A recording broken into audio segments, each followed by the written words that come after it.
All right, thank you, Andrea. My name's Brent Barron. I'm president of the National Council of Field Labor Locals.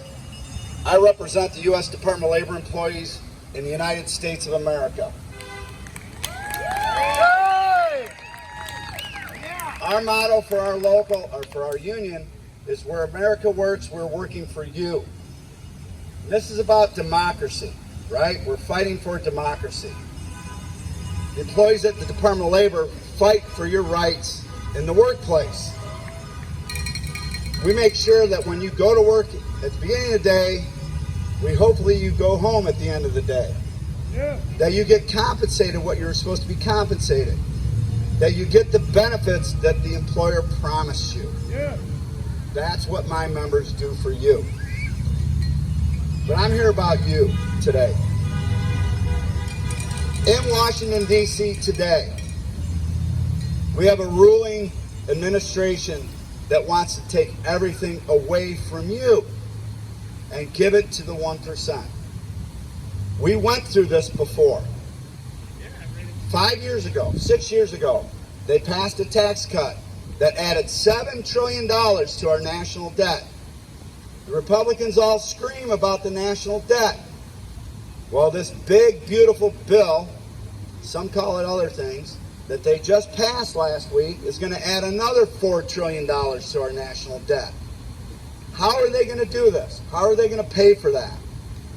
By basically cutting every benefit, every program that you rely on.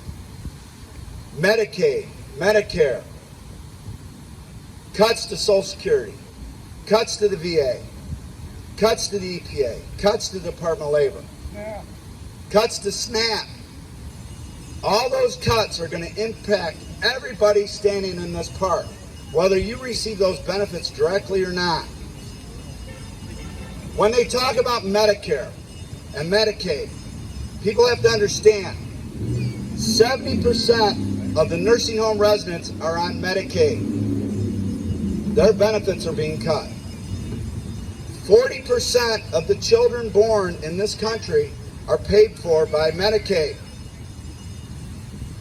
This hospital network that we're fighting desperately to keep in our community will most likely close this hospital. They may even close the one they're building in Peru. So what does that mean for this community? It means you might go to emergency room and then you got to get transported somewhere else. And in the future, it's not going to be about whether or not you have insurance. It's going to be about whether or not you have the ability to travel to get medical care. This is going to impact everybody. Everyone. Whether you use Medicaid or not. Medicaid supports this hospital. It supported the hospital in Streator. Guess what happened down there? The Good Sisters folded up shop and left. What happened to the town of Streator?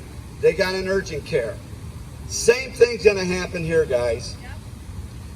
You better get on the phone. You better be cornering these representatives. And we have Democratic senators and we have a Democratic rep in this district. However, 15 miles that way, that's a Republican. You need to be getting on him. Darren LaHood. You need to be getting on Miller. You need to be getting on Boast in Illinois. Call these other Republicans in the surrounding area. Meeks in Iowa, she won by 700 votes. Call her office and tell her, hey, we can't afford to have these cuts. Restore these cuts in Medicaid, in Medicare, for the VA, in SNAP. The school lunch program is going to be severely impacted in the fall. We're going to have children going hungry because they wanted to give a tax cut to the billionaires. This isn't America. This isn't what people voted for, right? And then talk to the people who didn't vote. The 90 million Americans that didn't bother to go to the polls last November. We have to get them to the polls next November, in November of 26. Because if we vote, we win. Win. If we vote, we win. We win. We have to get to these people who say there's no difference There's no difference between the Republicans and Democrats. Well, I'm here to tell you, yes, there is. The Republicans don't care whether or not your life is impacted. All they care about is getting reelected. Okay? Their donations full. Having Elon Musk fund their campaigns. Well, I got news for you. They might have money, but we have the votes.